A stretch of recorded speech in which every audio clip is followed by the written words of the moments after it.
வணக்கம். 7வது லெசனில் நாம் பார்ப்போம் ஜிபிஎஸ் பாவிச்சு ஃபியூல் கன்சப்ஷன் எப்படி ரீட் பண்ணுறேன்னு சொல்லி. வாகனங்களில் ஃபியூல் கன்சப்ஷன் வாகனத்துக்கு வாகனம் வேரியேஷன் ஆகும். உதாரணத்துக்கு சில வெஹிக்கிளுக்கு 1 லிட்டருக்கு 2 கிலோமீட்டர் தான் ஓடும். சில வாகனங்கள் 4 கிலோமீட்டர் ஓடும். சில வாகனங்கள் 1 லிட்டர் அடித்தா 8 கிலோமீட்டர் ஓடும். சில வாகனங்கள் 20-25 கிலோமீட்டர் ஓடும். இப்போ இந்த வாகனங்கள் ஒவ்வொரு மாடலுக்கு ஒவ்வொரு வெஹிக்கிள் ஒவ்வொரு டிஃப்ரெண்ட் வெஹிக்கிள்ஸுக்கு ஒவ்வொரு கன்செப்ஷன் கொடுக்கும்.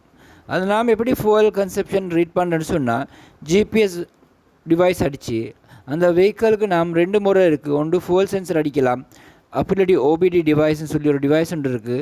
அந்த டிவைஸில் நாம் என்ன செய்கிறோன்னு சொன்னால் டேஷ்போர்டில் வர ரீடிங்கை நாங்கள் என்ன செய்கிறது, ஃபியூவல் டேங்க்ல இருக்கிற ஃபியூவல்ட கன்செப்ஷனை கன்வெர்ட் பண்ணி அது மூலமாக நம்ம ஃபியூல் கன்சப்ஷன் பார்க்கலாம்.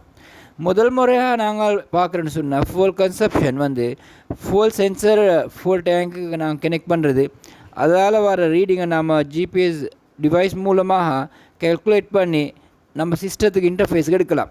இந்த இன்டர்ஃபேஸுக்கு எடுக்கிற சிஸ்டம் பார்க்கலாம் இந்த 1 கிலோமீட்டருக்கு எத்தனை லிட்டர் வேலை செய்யுதுன்னு சொல்லி. மாற்றமாக இதில் யார் சரி மிஸ்யூஸ் பண்ணிட்டா அதிகமாக ஃபியூல் கன்சம்ஷன் மேலே பாவிச்சா அதுவும் பார்க்கலாம்.